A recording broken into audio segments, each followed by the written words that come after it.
Hola, buenas tardes a todas y todos los presentes. Hola, Les damos hola. la bienvenida a este encuentro correspondiente ya a la semana de diálogos sobre la educación artística del Liceo Artístico Guillermo Roné Meyer de Quilpué. Me encuentro virtualmente junto a Israel Fortune, profesor de historia y colega del liceo, ya con quien Hola. llevaremos a cabo este tercer diálogo en esta tarde, donde se intenta un poco experimentar el enlace con la comunidad, ¿ya? Y con los agentes fundamentales del conocimiento, ya tanto artístico, de las ciencias sociales, las humanidades en general. En esta oportunidad, desde las ciencias sociales, lo que abre la discusión y la reflexión es en torno a la temática que nos va a hablar el expositor de hoy. Para este encuentro tenemos el agrado de presentar a Cristian Báez, quien es doctor en Historia de la Pontificia Universidad Católica de Chile y licenciado en Estética de la misma universidad. Se ha desempeñado como docente en distintas universidades del país y también ha sido miembro en diversos proyectos de investigación relacionados con temas como la representación y el imaginario indígena, sobre todo a través de la fotografía y el registro audiovisual. Esto solo por nombrar algunas de sus publicaciones más recientes. Ya tenemos algunos títulos como El indígena del Norte Grande y su representación visual en la historia de Chile, pasado y presente de una relación confusa, del año 2012. El libro Imposible, a propósito de imágenes de la identidad y los archivos fotográficos patrimoniales, año 2013. Fueguinos en Europa, los Cahuéscar de 1881, año 2014. Representación fotográfica y audiovisual de los indígenas americanos, año 2014. Y por último, la obra Cautivos, Fueguinos y Patagones en Zoológicos Humanos, del año 2018, obra y tema principal de este diálogo de hoy, y que a continuación mi colega Israel va a reseñar brevemente. Gracias, Mario. Bueno, bienvenidos a todos y todas. Gracias por estar acá. Nos parece que esta actividad, particularmente este diálogo que hacemos desde la historia, también es muy atingente para un liceo artístico, ya que la investigación de Cristian se apoya mucho también en la estética, ya principalmente en el uso de las imágenes como fuente historiográfica. Como dice Mario, su obra es bien amplia, ¿ya? Pero con esta obra de la que les voy a hablar un poco, vamos a ejemplificar un poco su trabajo para que lo podamos entender mejor, ya tanto en su enfoque como en su objeto de estudio, ¿ya? Y así podamos hacerle las preguntas de forma más concreta a Cristian. Yo les voy a mostrar este libro, que es el que voy a describir muy brevemente y que Cristian luego va a profundizar. Se llama Cautivos y habla de los fueguinos y patagones en los zoológicos humanos, ¿ya? Es un libro muy bonito de recorrer, un formato grande, súper cómodo, con imágenes que son la fuente que Cristian usa en su investigación, por ahí se ven mejor quizás. Uh Él -huh. nos va a mostrar en detalle estas fotos, ¿ya? Y es un libro que es bien contradictorio de leer, porque por un lado es muy atractivo el texto en sí, pero también habla de una cuestión muy terrible, ¿ya? Que es esta deshumanización, ¿no es cierto?, de los pueblos originarios de nuestro continente, en pos de ser exhibidos, ¿no es cierto?, como animales, por eso se habla de zoológicos humanos, ¿ya? En distintas instancias celebratorias, paradójicamente, ¿no es cierto?, de la modernidad, de los avances científicos, de la humanidad, pero a través de esta exhibición de aquellos que supuestamente son los salvajes, ¿ya? Entonces, la obra de Cristian, en particular esta, habla de los indígenas que habitaban en la Patagonia de nuestro continente, ya en Tierra del Fuego, ¿no es cierto?, más al sur de Punta Arenas, eh, y donde estaban los Selknam, los Yamanás, los Kehuascar, etcétera. Eh, y lo que hace Cristian entonces es recorrer un poco algunas instancias en que estos pueblos fueron exhibidos, ¿no es cierto?, en estas como festivales que se hacían para conmemorar distintas cuestiones, ¿ya? Cristian analiza en el libro 3 instancias, ¿ya? Habla de los fueguinos y los patagones que son exhibidos en Génova, ¿ya?, en la ciudad de Génova, en Italia, para la celebración de los 400 años del descubrimiento de América, ¿ya? También habla de otros lugares en el mismo Punta Arenas, mucho más cercano, ¿cierto? En 1895, donde también se hace una exhibición, y finalmente en Buenos Aires en 1898, ¿ya? Esta investigación, Cristian, la aborda principalmente desde el análisis de las fotografías, ¿ya? Desde los registros fotográficos que quedaron de estas instancias, y que él contextualiza, ¿ya? Lo importante es que le hace una lectura, por un lado, estética, simbólica, ¿no es cierto?, de la foto, pero también él la contextualiza, o sea, le da un sentido histórico sobre qué nos dice de la época, qué nos dice también de lo que era la sociedad en la época y también una lectura crítica hacia el presente de qué es lo que nosotros debemos aprender de este hecho, ¿ya? Del hecho de que estos pueblos, que además de ser exhibidos, fueron exterminados, ¿no es cierto? Principalmente los Selknam, fueron exterminados para poder ocupar su territorio, para darle un uso económico, la ganadería, también algo de eh, extracción de minerales, ¿ya? Y entonces, de alguna manera, Cristian aborda toda esta problemática a través del análisis de las fotos, ¿ya? En este contexto de exhibición de los indígenas, de los pueblos originarios, de más al sur de nuestro país y de nuestro continente, ¿ya? Entonces le vamos a dar el pase a Cristian para que pueda exponer más en detalle sobre su trabajo y así le podamos hacer las preguntas pertinentes. Hola, Cristian. Hola, muy buenas tardes. Bueno, junto a ustedes estamos en esta instancia maravillosa que han convocado, ¿cierto? Así que desde ya agradecer al liceo, a la comunidad educativa, a ustedes, a la dirección en general, y a los estudiantes, a las estudiantes y los estudiantes que son el principal foco, digamos, de estos trabajos, la verdad. Agradecer esta invitación y, bueno, como comentaba Israel y como indicaba Mario, este trabajo tiene una larga duración, digamos, no es solamente un libro, sino que también es un trabajo en el largo plazo. Este año, yo creo que vamos los 20 años ya estudiando estos temas, pero ya yo estoy en retirada, eso tengo que decirlo. Es un tema que no es fácil, es una temática que es bastante ruda, es una temática que nos lleva a unos límites de la crueldad humana que antes de empezar a estudiar este tema, la verdad que eran inimaginables, como dice el autor George D. Uberman, ¿cierto? Lo inimaginable a través de la imagen. Y si esto lo aplica él en su estudio sobre los campos de concentración nazi, este fue el trabajo clave para mí para mirar en la fotografía no solamente un objeto estético o el producto de una manifestación artística, sino que también el retrato y las huellas de la crueldad humana. Entonces, en ese sentido, yo reconozco que estoy cambiando de temática, aunque no puedo dejarme esta temática, y estas charlas para mí significan, digamos, volver a ese espacio, pero desde otro punto de vista, no desde el punto de vista de la denuncia, sino que más bien de la reflexión en torno al uso de la fotografía, pero también a cuán contemporáneos son estas temáticas, desgraciadamente hoy día. Ya lo hemos visto el sábado en imágenes atroces, ¿no? Entonces, en Araucanía especialmente. Entonces, en ese sentido, me gustaría que viéramos este trabajo no solamente con la perspectiva histórica del siglo XIX, sino también con una perspectiva de lo contemporáneo y de lo que hoy día está ocurriendo no solamente en nuestro país, sino que en toda nuestra América Latina. Así que agradezco la invitación. Muchas gracias. Antes de comenzar, digamos, solamente, no sé si hay algún comentario, Israel, antes de comenzar, pregunta o título inicial.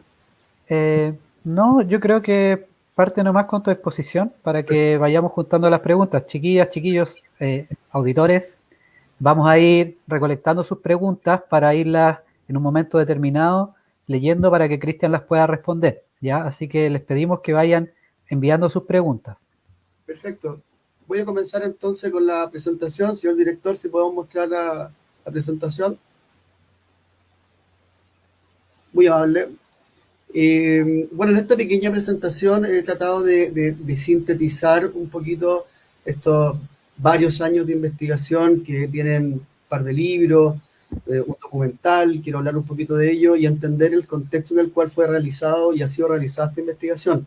Aquí, por ejemplo, me gustaría comenzar con esta noticia de un periódico de Punta Arenas, del 8 de noviembre de 1905, donde está la palabra, y aquí no veo muy bien, pero créanme que está la palabra antropófago, caníbales, ¿cierto? Como una forma de nominación de los indígenas Tierra del Fuego. Esto es súper interesante porque si en 1905 se habla de caníbales civilizados, esto da cuenta de una visión sobre los habitantes de estos territorios desde el siglo XVI para adelante como caníbales. Y frase y sentencia que viene a ser, digamos, comprobada por Darwin hacia 1830, del cual indica, al conocer a un grupo de yaganes, y dice, estos son los seres más miserables y abyectos que he visto.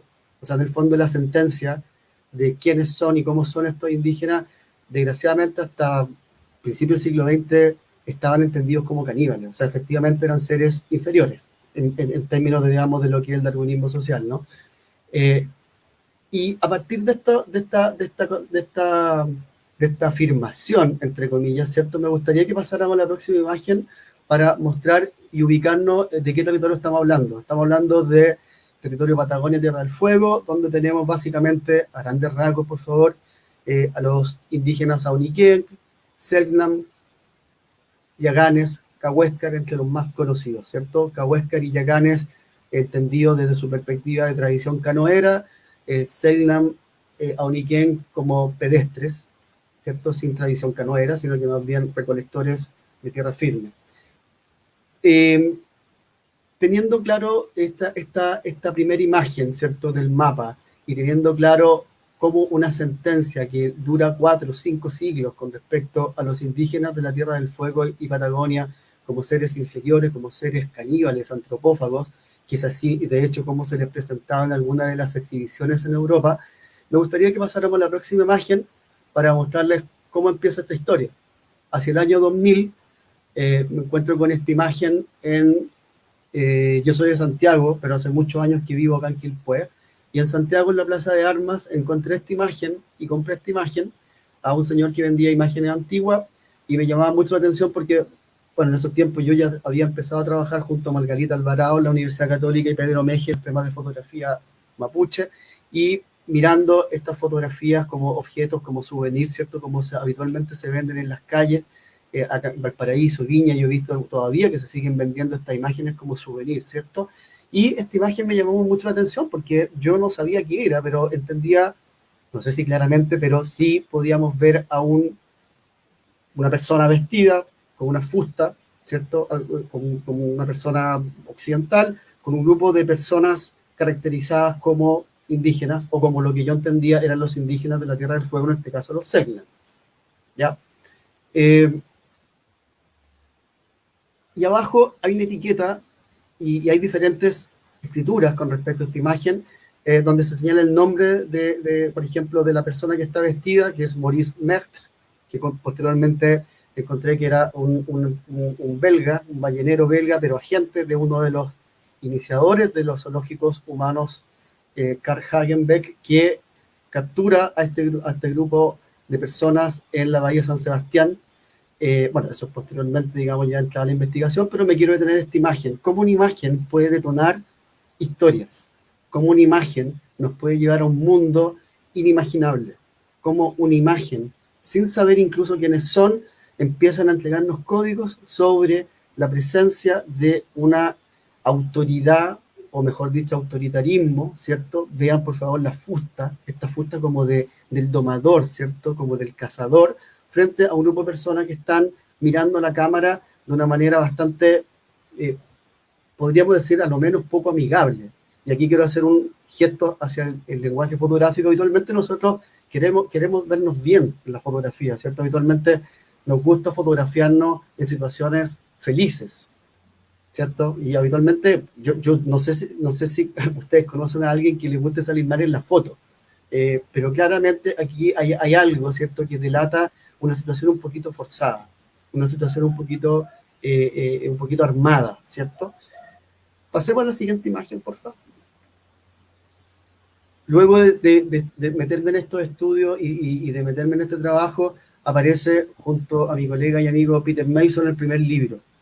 Este texto del año 2006 y reeditado en 2010 nos presenta ya el tema de los zoológicos humanos y nos habla, ¿cierto?, del fenómeno a nivel global, ejemplificado con un corpus fotográfico que encontramos en la Biblioteca Nacional de Francia, y que nos entregaba un cuerpo de fotografías de los indígenas cahuéscar, ¿cierto?, llevados a París y a otras ciudades en Europa, y a un grupo también de mapuche, llevado también a París y a Bélgica, ¿ya? Ambos en el siglo XIX, y ya entramos de lleno en lo que es el fenómeno de los zoológicos humanos y de la empresa que significaba llevar personas de todas partes del mundo no europeo a Europa. Por lo tanto, en esta primera publicación del año 2006 y 2010 ya pusimos el tema del zoológico humano como una temática, digamos, a mirar dentro de lo que es el fenómeno colonialista, dentro del fenómeno, digamos, de esta visión superior, ¿cierto?, de lo que se conocía como la raza blanca, etcétera, etcétera, la supremacía blanca, que hoy día en términos modernos podría ser la supremacía blanca. Y por eso me interesaba mucho también que fuéramos leyendo este siglo XIX y estas imágenes con la perspectiva de lo que hoy día está ocurriendo desgraciadamente en el mundo contemporáneo, ¿cierto? Este libro entonces del 2006, 2010, desemboca en otro proyecto, en otro trabajo, y aquí pasamos, porfa, a la próxima imagen. Desemboca en un proyecto audiovisual, que junto a mi amigo, colega, hermano Hans Milchi, comenzamos a soñar, y especialmente por su inquietud audiovisual, empezamos a soñar hacia el año 2007. Calafate, zoológicos humanos. Se convierte entonces en un audiovisual que no solamente recorre los espacios en los cuales estas personas estuvieron en el siglo XIX, sino que también viene a reconstruir una historia y una memoria, ¿cierto?, de los pueblos originarios que hoy día están en esos territorios todavía. Llámese pueblo mapuche, llámese comunidades cahuéscar en Punta Arenas, Puerto Natales, llámese pueblo Selknam en Río Grande, en Argentina. Y ahí tenemos imágenes, por ejemplo, de cómo compartíamos este libro con estas personas, con estas comunidades, y también íbamos compartiendo estas historias que muchas veces no están, o mejor dicho, no estaban en las historias oficiales de Argentina, de Chile, etcétera, etcétera.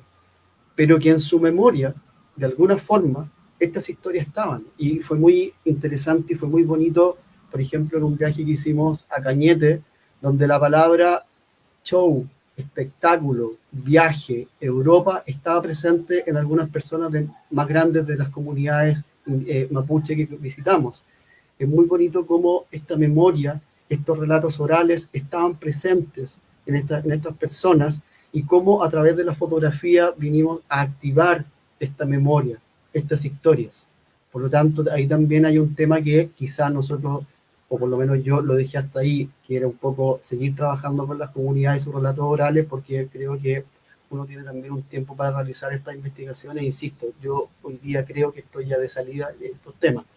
Pero quería mostrar estas imágenes porque de alguna forma u otra también hay un tema con el formato. Yo soy historiador y a mí me enseñaron a leer textos escritos y a escribir. Pero hoy día, afortunadamente, entendí que no solamente me podía quedar con lo escrito porque no soy buen escritor, y no quiero escribir tampoco para mis colegas historiadores o historiadoras, para 20 historiadores e historiadoras. A mí me interesa que esto se conozca y que esto tenga otra circulación. No soy experto ni en redes sociales, ni en el tema audiovisual, pero sí me interesa trabajar con otros que sí tengan la experiencia suficiente. De ahí el trabajo con audiovisualistas, con fotógrafos, con artistas, con músicos, etcétera, etcétera.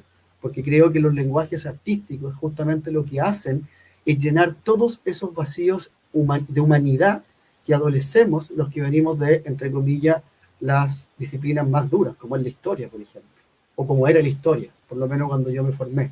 Entonces, en ese sentido, y pasamos a la próxima diapo, porfa,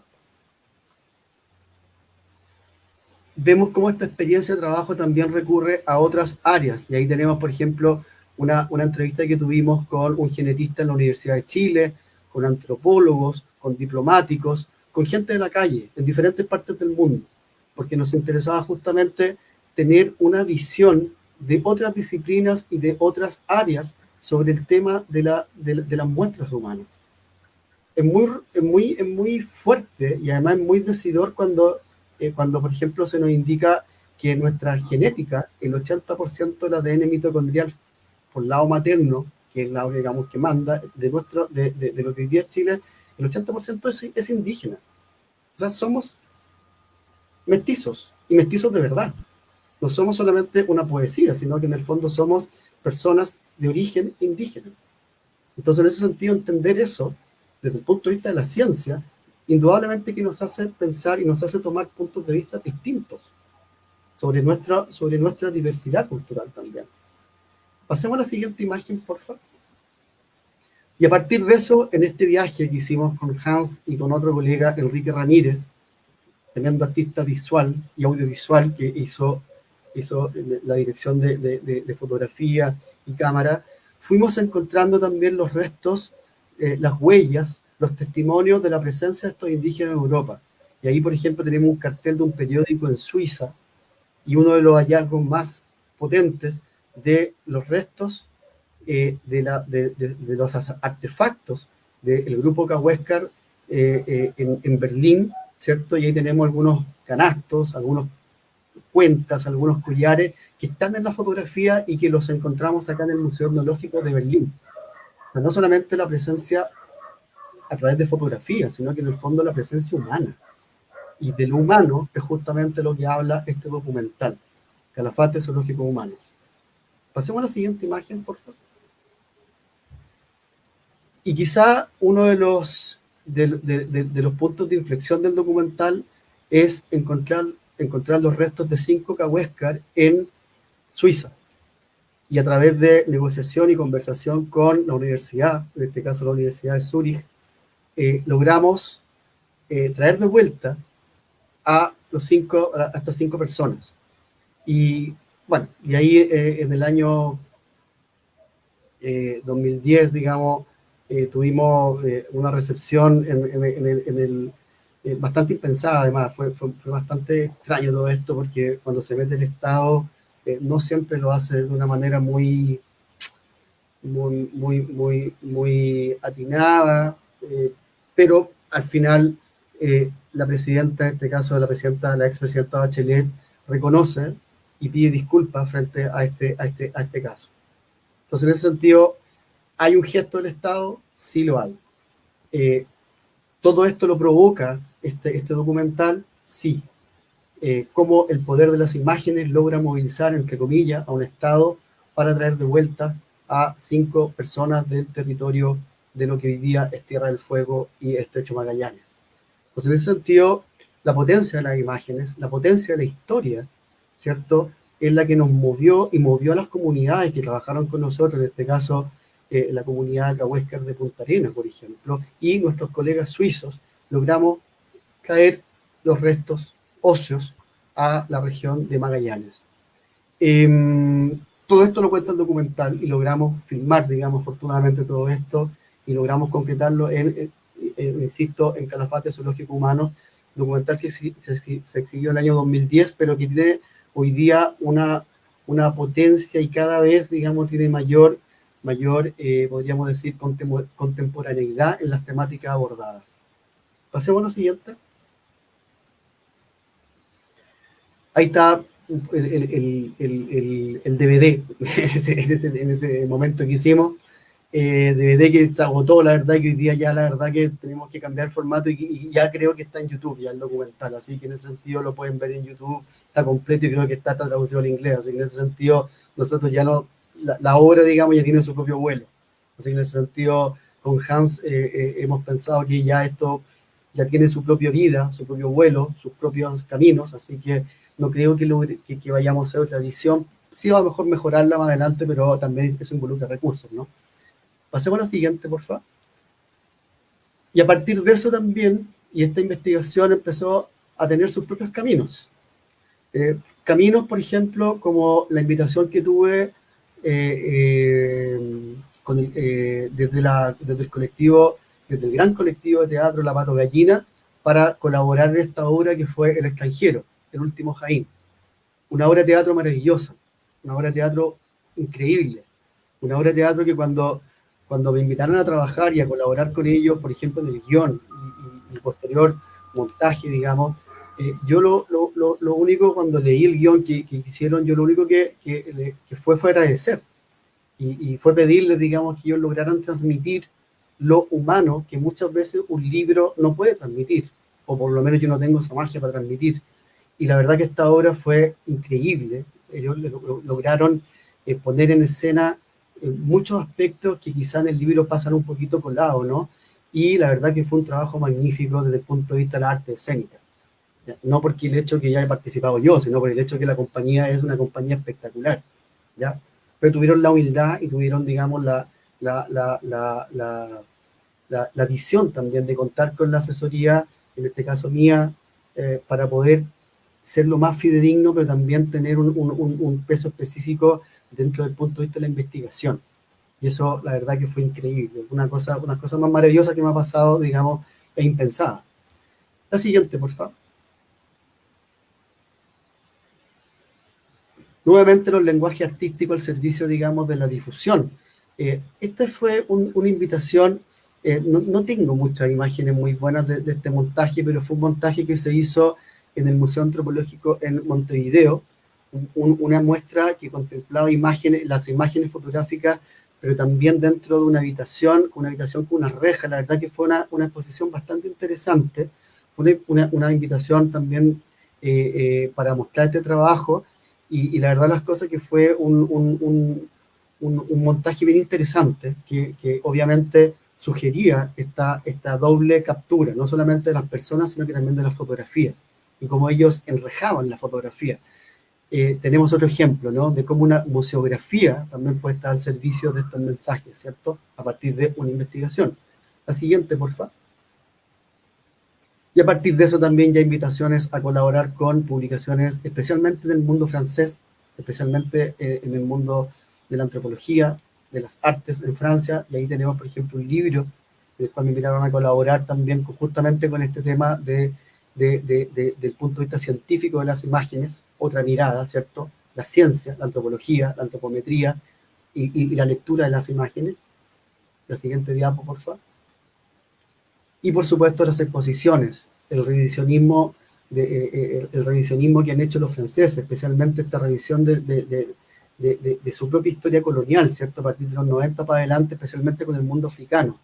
Y aquí en este caso me pidieron un textito muy corto, eran cientos de textos de especialistas con las diferentes temáticas y muestras humanas que estuvieron en París, por ejemplo, que contaban historias pequeñas, contaban historias muy puntuales respecto a las exposiciones humanas con fotografías, y ellos también iban trabajando justamente en consonancia con otros lenguajes artísticos. Un texto maravilloso, desgraciadamente no tiene circulación en Chile. Perdón, Cristian, vamos a leer algunos comentarios que van saliendo en el momento. Por favor. A lo largo de tu exposición han salido algunos comentarios, algunos saludos también, así que vamos a ver si los podemos ir leyendo. Hola Israel y Mario, y Paula, ¿cierto? Nos manda saludos. El director Yayo Castro, saludos también al expositor y a los moderadores. Muchas gracias. Patricia Vila, buenas tardes colegas, nos saludan desde los docentes el equipo docente del liceo. Leo Wolf, ¿el libro está disponible para adquirirlo ya sea vía digital o física? Ambas. Ambas. Sí, sí. Editorial Pehuen. Editorial Pehuen. Ahí Leo Wolf la puedes buscar como Editorial Pehuen. Marcelo Novoa, profesor del liceo, ¿se sabe si esta modalidad de cautiverio siguió en el siglo XX? Felicitaciones al autor por la tremenda investigación. Muchas gracias. A lo menos sigue hasta 1930. A lo menos. Desde el cine del Guillermo Ronemeyer, la mención de cine. Muchas gracias, Cristian. Quería consultarte sobre tus perspectivas en estudios sobre la imagen.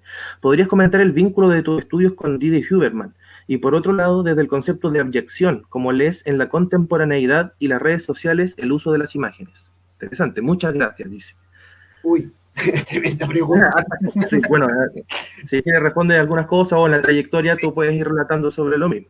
Sí, lo único que te puedo decir que ese libro, el libro de Didi Huberman, que pucha, lo tenía por acá para mostrarlo, pero bueno, es un libro que habla sobre unas imágenes encontradas en unos tubos de pasta de dientes que delata justamente y que muestra el momento en el cual se incineraban cadáveres en un campo de concentración.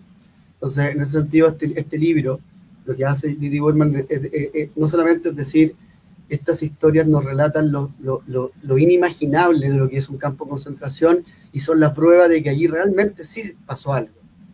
Entonces, con esa potencia, porque en un momento de mi tesis doctoral, claro, yo tenía que probar que la fuente, que la fotografía es una fuente de estudio, llegó un momento en el cual, claro, con los discursos postmodernos, que si no, donde se duda de todo, ¿cierto? La fotografía también es el objeto de mucha crítica, pero llega este libro a mis manos y al leerlo entendí, digamos, que hay momentos en los cuales uno tiene que decir sí o no.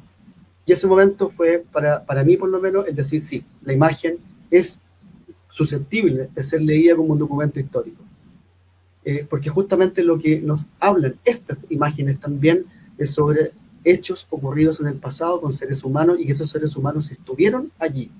Y tenía que obviamente probarlo también con el apoyo de otra documentación, y ahí vienen cartas, otro tipo de documentos escritos, otros estudios de la época, etcétera, etcétera. O sea, en ese sentido, la imagen sí es posible de abordar desde el punto de vista del documento histórico, como también hoy día los audiovisuales, perfectamente. Para ir cerrando un poquito eso, para no alargarnos tanto, pero sí, o sea, ese trabajo para mí fue increíble, fue la clave, digamos, para entender la imagen fotográfica dentro del ámbito de la historia. Bueno, y como tú dices, Cristian, esta fuente innovadora que es la imagen como documento, muy frágil y muy emocional también, ¿cierto? Al estudiar las imágenes se refleja uno como ser humano y lo que es capaz, y es terrible. Por ahí un comentario se desapareció de Alejandro Samuel Vera. Estimado, ¿crees que la imagen logre quitar en cierto punto la hegemonía que tiene la fuente escrita por sobre el audiovisual? Sobre todo en nuestro contexto actual. Entiendo por qué lo pregunta, porque con Samuel lo conozco y fue mi alumno tesista, así que un saludo, Samuel. Samuel, yo creo que, bueno, lo que hemos conversado siempre, o sea, yo creo que en el fondo todavía nuestra historia y la manera de enseñar historia, desgraciadamente, sigue siendo textual. Pero en la medida que podamos también combinar, no digo reemplazar, sino que combinar, ¿cierto? Diferentes fuentes es indudablemente una fuente de enriquecimiento para lo que nosotros entendemos como trabajo del historiador, como oficio del historiador e historiadora, ¿cierto? Que es darle sentido a ese pasado. ¿Cómo le podemos dar sentido a ese pasado y no contar una historia solamente, sino que dar un sentido a ese pasado a través de diferentes herramientas?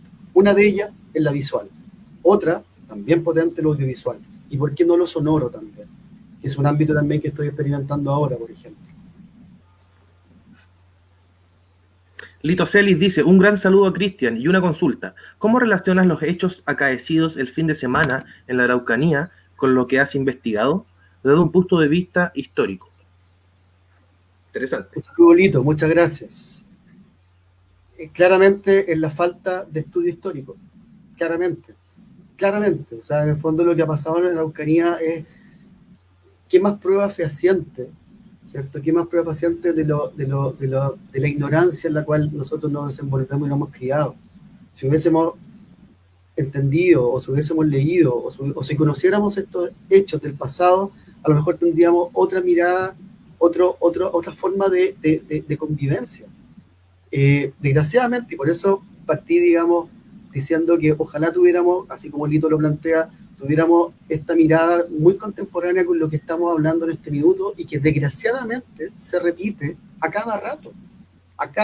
O sea, si hablamos de racismo, si hablamos de supremacía blanca, si hablamos de la mirada del otro porque es pobre, porque no es chileno, porque no es blanco o blanca, o porque no es, en fin, podríamos indicar 500 maneras de mirar la alteridad, ¿cierto? Y siempre esta alteridad, por no conocerla, es enemigo. Hoy día estamos mirando al otro como un adversario, más que como una forma también de complementar nuestra vida en sociedad. Desgraciadamente, este estudio que, insisto, yo estoy tratando de alejarme un poco, cada vez vuelve más y vuelve con más fuerza, desgraciadamente.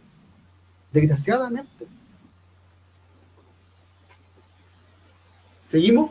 Sí, seguimos, Cristian, por favor. Pasamos a la próxima diapo, por favor. Y hay una lectura, digamos, que yo no la leo muy bien, pero es una especie como de conclusión también del trabajo que que estas imágenes como silentes huellas del horror de los traslados forzosos, ¿cierto? De estos fragmentos, de estas historias. Y también entender que yo con este trabajo no pretendo y nunca he pretendido hacer historia y ponerme en el lugar de los pueblos originarios, sino que en este trabajo yo lo que me he dado cuenta es que hago una historia de miradas, como nosotros, y quizás es muy egoísta lo que estoy planteando, es una forma de conocernos más nosotros que ellos, es una forma de tratar de entenderme más que entenderlos, es una forma también de mirar esto como un espejo y reflejarme en las diferencias y en cuán distintos somos. Por lo tanto, por ejemplo, cuando yo hice el doctorado en la Universidad Católica, yo no estuve dentro del programa de Historia Indígena, sino que estuve en el programa de Historia del siglo XIX de Europa. Y con mucha razón, porque claro, a partir de instrumentos como la fotografía, en el fondo lo que estábamos mirando eran miradas. Cómo miran y cómo miraron los habitantes del siglo XIX a estas personas. ¿Serán las mismas miradas que tenemos hoy día? Y esa es la gran pregunta. Y eso es lo que decía Lito un poco también, ¿cierto? Quizás la misma mirada y una mirada mucho más distante y más terrible. Al final es eso. No sé si hay otras diapos, parece que no, ¿sí? Entramos ya a los casos que están en el libro, para ir cerrando un poquito porque, avanzado el tiempo. Bueno, ahí tenemos imágenes, por ejemplo, de los niños que fueron a la exposición que comentaba Israel al principio. Esto fue en Génova, en 1892. ¿Ya? Pasemos a la siguiente. Ahí tenemos que esta exposición fue liderada por un sacerdote. Y ahí tenemos al sacerdote justamente al medio. Y si ustedes se acuerdan de la primera imagen que mostramos, también había un personaje que no estando al medio, pero ocupaba un lugar bien importante, que era este señor, esta especie de domador, ¿cierto? Nuevamente la imagen fotográfica ahí como pone en el centro no los indígenas, sino que a otro personaje, en este caso un sacerdote. La siguiente, por favor. Esta es una historia que para gente de Punta Arenas es bastante, yo creo que es muy conocida, que son los indígenas, los 164 indígenas Selknam que llevaron a Punta Arenas en 1895. Fueron llevados, entre comillas, para salvarlos, ¿cierto?, de problemáticas de hambre que había en una parte de Tierra del Fuego, y sin embargo fueron repartidos. En la prensa de la época se conoció esto como tráfico de esclavos, de frentón. Juicio que no terminó en nada, como muchas cosas en Chile, desgraciadamente. La siguiente. Este caso es desde el área más bien antropológica, más bien desde el área de la ciencia. Estas fueron dos familias Selknam que fueron llevadas a Buenos Aires, a la Exposición Nacional de Buenos Aires en 1898, y fueron exhibidas en un pabellón. Incluso nació una bebé, se presenció, digamos, el nacimiento de una bebé. Fueron con sus perros, es decir, era una muestra 100% de carácter antropológico a un público general, tal como se hacía en Europa. Y esta me parece que es la última imagen. Y, obviamente, el libro. Estas tres historias están en este libro y viene a ser como una segunda parte del libro que les mostré anteriormente, Zoológicos Humanos. Eso sería más o menos mi presentación general de toda la temática con respecto a los productos y subproductos de este tema, y cómo, de alguna forma u otra, a partir de los diversos lenguajes, en este caso el lenguaje artístico como la fotografía, el audiovisual, ¿cierto?, los dibujos, ¿cierto?, podemos tener una visión más bien global de una temática, y en este caso una temática tan terrible como esta y desgraciadamente tan contemporánea. Con esto me gustaría cerrar mi presentación para darle espacio, digamos, a las preguntas, consultas, comentarios, reclamos, si es que los hay. Sí, bueno, muchas gracias, Cristian, por tu exposición. Yo voy a hacerte un par de preguntas, en realidad muy acotadas, porque me interesa que las personas que están viendo esto también puedan comentar. Primero que todo, agradecer tu investigación, porque para nosotros como profesores de historia es súper positivo ver que la historia, primero, como oficio, es capaz de dialogar con otras disciplinas, ¿ya? Muchas veces, o por mucho tiempo, la historia ha estado encerrada en sí misma, ¿no es cierto?, ni siquiera hablando con otras ciencias sociales. Entonces, verla dialogando con las artes, ¿ya?, tanto desde el punto de vista desde el uso y la lectura estética de las fuentes, como directamente trabajando en conjunto con otras disciplinas, con otras formas de presentar un resultado de una investigación, como es el documental o el teatro. Es súper bueno porque finalmente hace que todas estas investigaciones críticas se vayan haciendo sentido común en la gente. Yo creo que hace 10 años, o quizás mucho antes, nadie sabía de los Selknam. Yo me acuerdo cuando era niño, no tenía idea. Pero poco a poco esto fue expandiéndose, se fue sabiendo. Hoy día ya aparece un poco a veces que están en todos lados, ¿no es cierto? Novelas, iconografías, ¿no es cierto? Y yo creo que eso, mucho de aquello, del conocimiento de todo esto que ocurrió, se lo debemos a trabajos como el que has hecho tú, ya investigando y también contribuyendo con otras personas a difundir esto. Y que no es algo fácil de digerir tampoco, porque como tú dices, habla de nosotros mismos, habla de quizás los fundamentos donde está construida nuestra sociedad, la modernidad, un tema que le hemos dado mucha vuelta últimamente en el liceo, porque hemos estado hablando de la sustentabilidad, de cómo respetamos el medio ambiente, etcétera, etcétera, pero vemos que cuando nos empezamos a mirar hacia atrás, ¿no es cierto?, o frente al espejo, vemos que todas estas cosas que ocurrieron son parte constitutiva de nosotros, y empezamos obviamente a cuestionarnos a nosotros mismos y a pensar qué hacemos con esto ahora. Yo creo que también un poco la pregunta que hacía el Lito y apuntaba a aquello, es decir, ¿qué hacemos con esto? Ahora sabemos que este mundo que hemos construido, en el que vivimos, que nos parece tan bueno en cuanto a la modernidad, a la tecnología, etcétera, a todas las cosas que podemos hacer hoy día, está fundado o está construido sobre la base de tremendas injusticias. Injusticias que hoy día vivimos nosotros día a día, injusticias que otros tuvieron que padecer y tuvieron que ser exterminados para que este mundo como lo conocemos existiera. Entonces yo te quería preguntar, ¿qué hacemos con esto ahora? Básicamente, ahora que sabemos esto, sabemos que hubieron pueblos en Chile que fueron exterminados, ¿ya? ¿Para qué? Para enriquecer negocios, para que el terreno estuviera disponible, para afirmar la supremacía, supuestamente, ¿no es cierto?, de la cultura occidental por sobre estas vistas como primitivas. Entonces, es una tarea difícil de asumir.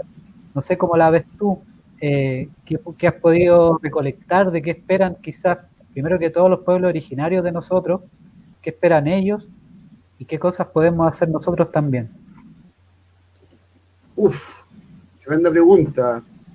Sin querer tocar los aspectos como el deber ser, digamos, lo que deberíamos hacer con esto, yo básicamente, aparte de entender y tratar de comprender este pasado, bueno, claro, o sea, la vieja fórmula de no cometer los mismos errores y proyectar los futuros de la historia, que eso es una falacia, o sea, es una utopía, y eso no ocurre, ¿cierto? Porque nos vamos a volver a caer. Pero, por ejemplo, para hacer contemporáneo el tema, o sea, ¿hay esfuerzos reales, por ejemplo, por entender algún tipo de cultura tan distinta como, por ejemplo, los migrantes haitianos hoy día en Chile? Tenemos y ojo, no lo pregunto a la autoridad, porque muchas veces nosotros responsabilizamos siempre al otro, a la autoridad. Pero yo nos pregunto a cada uno de nosotros, ¿hemos aprendido creolé, por ejemplo? ¿Hemos hecho un esfuerzo real por tratar de entender a estas personas que están llegando a este territorio y que son tan distintos, a lo mejor, como cualquier persona de algún pueblo originario en Chile? Y son personas con las que vamos a convivir de aquí para siempre, ojo. Por lo tanto, el esfuerzo de quién es, porque ellos ya han hecho un tremendo esfuerzo. Nadie viaja a un país que lo van a tratar mal porque le gusta, ¿cierto? Todos hemos sido migrantes alguna vez, y todos vamos a ser migrantes alguna vez. Por lo tanto, la pregunta también es a cada uno, o sea, ¿cuál es el esfuerzo que hago yo por entender al otro o a la otra? Y no solamente al que se parece a mí, sino que en distintas. ¿Cuáles son los reales esfuerzos que hago yo? Eso es lo que me pregunto todos los días, ojo, yo. Porque claro, me esforzaba por entender ese pasado y a estas personas y esos traslados, pero ¿cuál es mi esfuerzo hoy día por entender esto dentro de un contexto general de lo que hoy día nos ocurre todos los días? Y esa es mi función también dentro de lo que yo hago, que es el trabajo que el Ministerio de las Culturas. O sea, un poco mi esfuerzo también va por ahí. O sea, va por ahí, por tratar de abrir estas mentes y abrir estas posibilidades también de entender a estas nuevas alteridades que han llegado a Chile, digamos, también solicitando un espacio. Eso podría reflexionar al respecto para ser contemporáneo el tema. Gracias. Respecto a la consulta. Vamos a leer unos comentarios más que hay antes que Israel siga con algunas preguntitas. Ahí Paula Sorner dice: Cristian, sin duda tu trabajo es un tremendo aporte para la construcción de una memoria. Estamos en deuda con nuestros pueblos originarios. Toda la razón, ¿cierto? Leo Wolf, me parece súper terrible y tremendo este tema. El término zoológico es un concepto lleno de abuso de poder, crueldad y menosprecio hacia individuos que se les cree de menor importancia. Agradezco mucho al Liceo hacer posible este espacio y a los colegas por presentar este tema tan sensible, pero a la vez necesario de desarrollar. Muchas gracias por el comentario. Hola, Orieta Grendi. Hola, Cristian. Saludos y felicitaciones por la investigación y tu generosidad para compartir saberes y apoyar el trabajo de la memoria como país. Te quería preguntar cuáles son, a tu juicio, los mayores errores que se cometieron desde el Estado para abordar la repatriación de los restos de las 5 personas que junto a Hans y el equipo de investigación consiguieron devolver a su tierra. Recibe, por favor, mis saludos. Gracias, Orieta, por la pregunta. Yo creo que el gran error que ha cometido y que hemos cometido como Estado es no tener un protocolo clarísimo con respecto a esto. O sea, hasta el día de hoy no sabemos cómo hacerlo.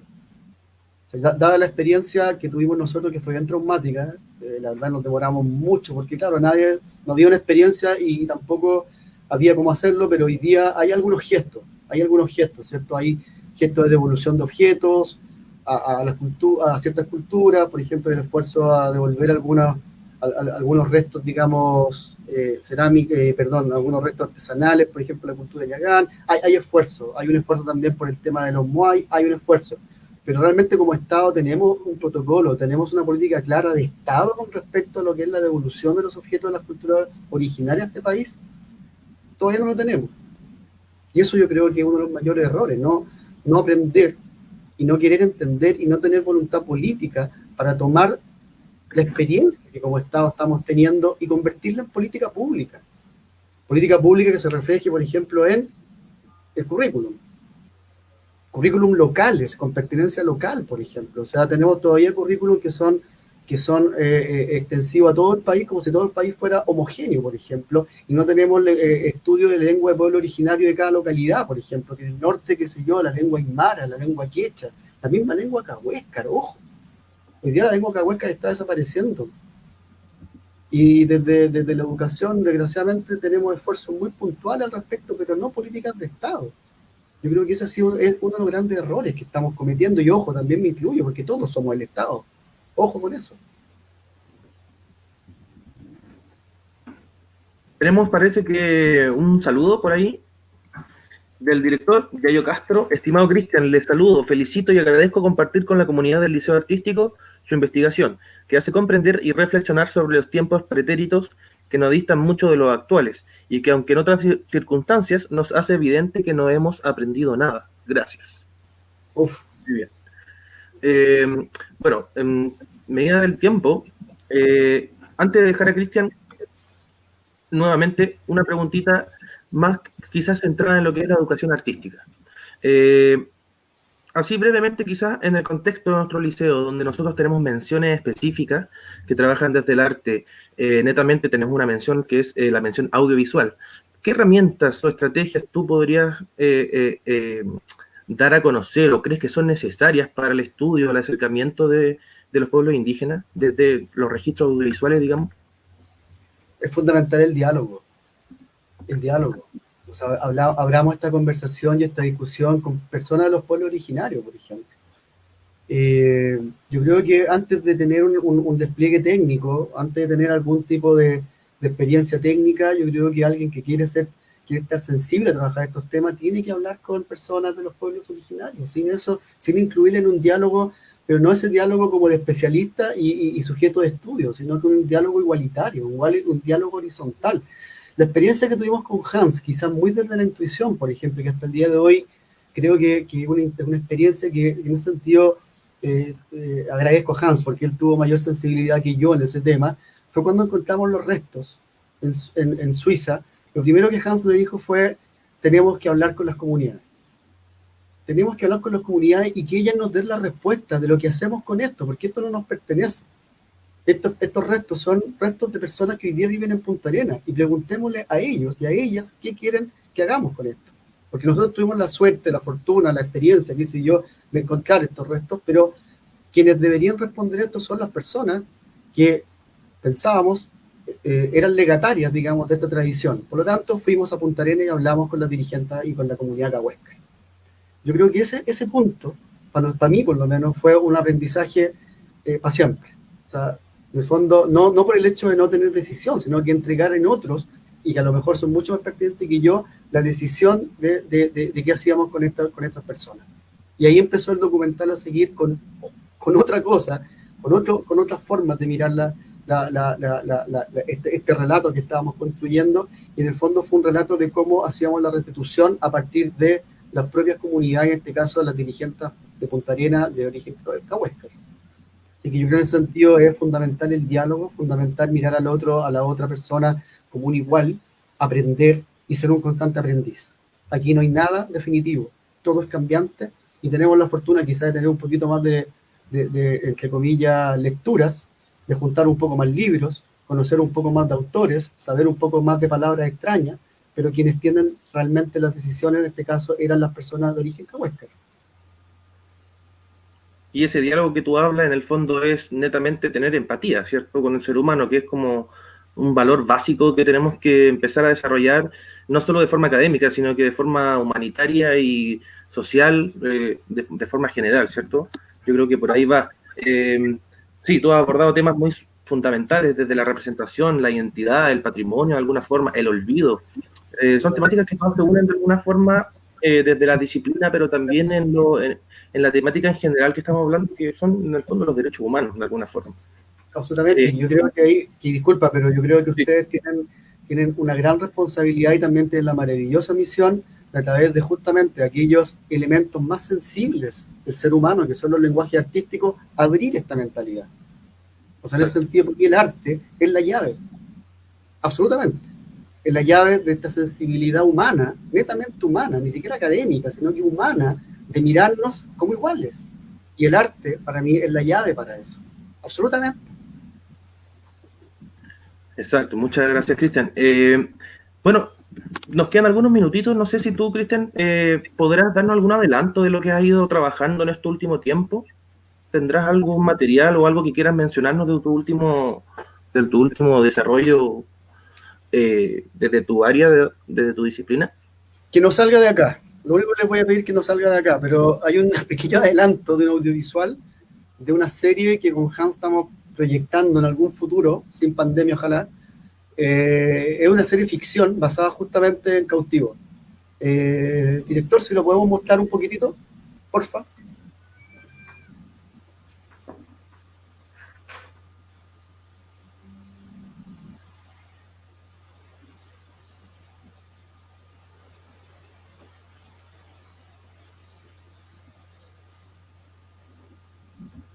Casi en sonido, idea mía.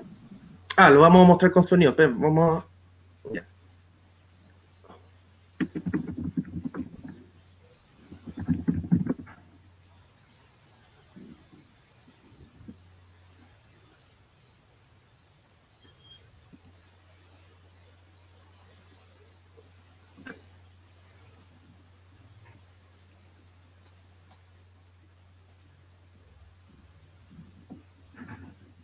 Ya, me dicen que está saliendo con audio. No sé si lo escucha el resto por ahí. No, no se escucha.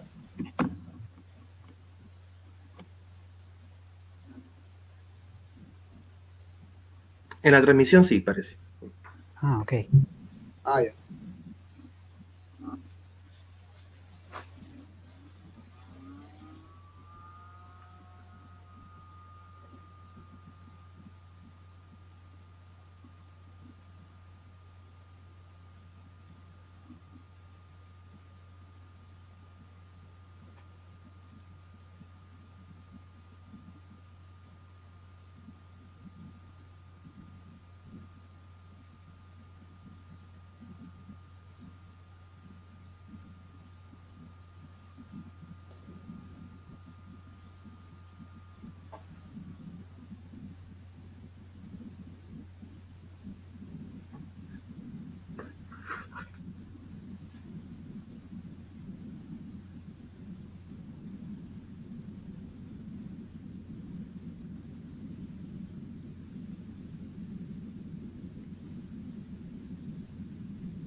Sí, Súper. Cristian.